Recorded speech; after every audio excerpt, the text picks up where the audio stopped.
Hello everyone, my name is Joey here for DFB, and we finally made it to Pandora! And while we shared our crowdsourced Eat This Not That with you last week based on recommendations from our viewers and readers, it's time for us to share with you what the DFB team thought of the food. But first, we have to share with you a little of this spectacular new land.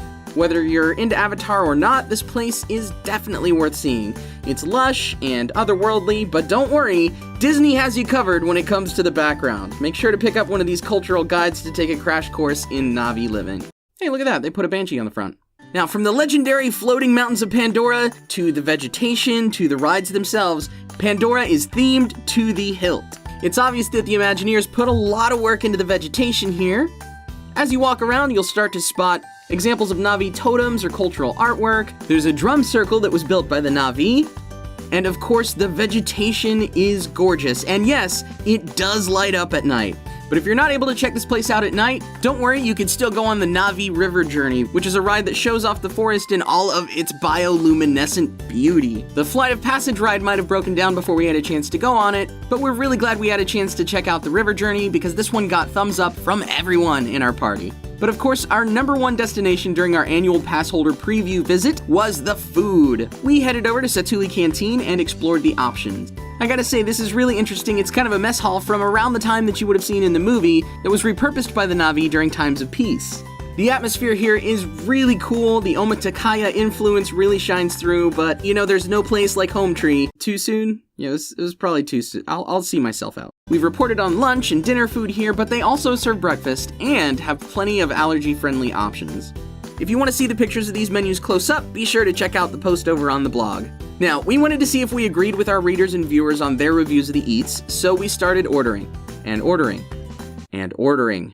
We got to try the chopped wood grilled chicken with red and sweet potato hash and black bean vinaigrette bowl, as well as the vegetable curry pods, but our favorites were the slow roasted grilled beef, quinoa and vegetable salad, and charred onion chimichurri bowl, and the cheeseburger steamed pods, also known as bao buns.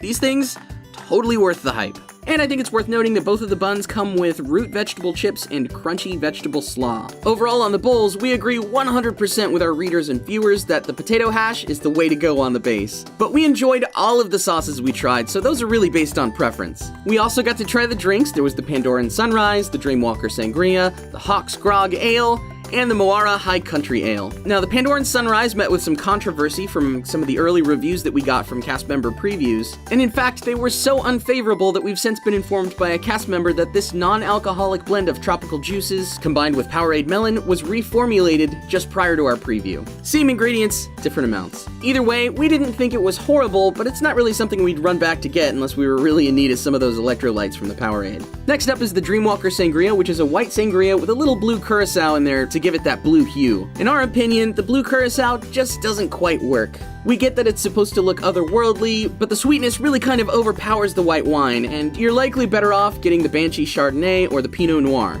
Now the other two drinks here are draft beers. We've got the Moara High Country Ale, which carries a mild fruitiness and is just overall a pleasant light selection. And the Hawk's Grog Ale, which has got a cool green color, but is basically just a good basic beer without too much extra going on. We'd say that either beer is a nice choice for anybody not wanting anything too heavy. Also, we kinda loved the Tailu all-beef kids hot dog. This is a kids menu item that we purchased out of the blue, but it was surprisingly one of the winners of the day. Note that the wrapped in dough note from the menu does not mean bao. The whole hot dog is wrapped up in a Parker House roll, so it's soft and chewy on the inside and crisp and buttery on the outside. But the food here is meant to be healthier for you, so it includes lots of grilled meats, whole grains, and veggies. If you'd like more information about any of these items, including how to pick what goes into your bowl, make sure to check out the full Satu'li Canteen review up on DisneyFoodBlog.com. For dessert, we tried Neytiri's chocolate cake, which was okay. It was a rich mousse rather than a cake, and it had this cocoa powder flavor that was a little off-putting, but it'll definitely work for chocoholics.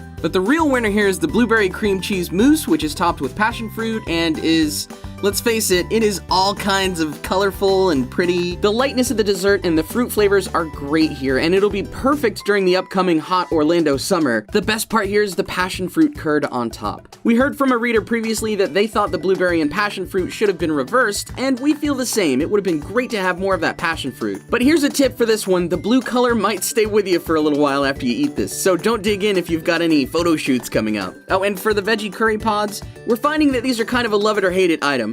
Our team was equally divided. Those who love curry thought they were fantastic, and those who weren't such curry devotees weren't impressed. But overall, our DFB taste testers very much enjoyed Satu'li and Pongu Pongu both, and would definitely go back.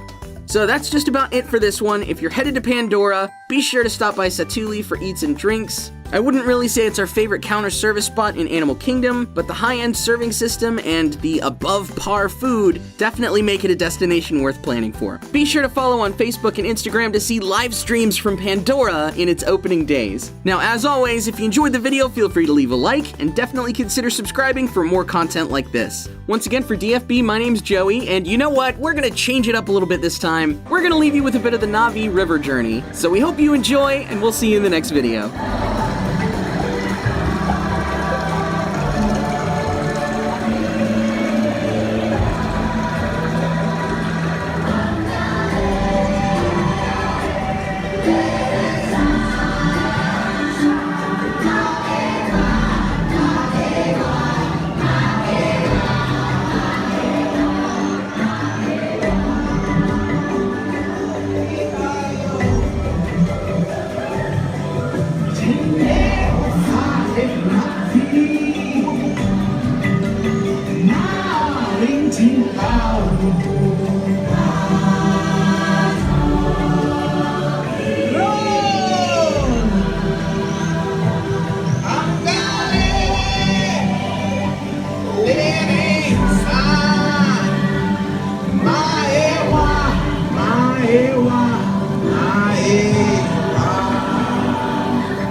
Hello.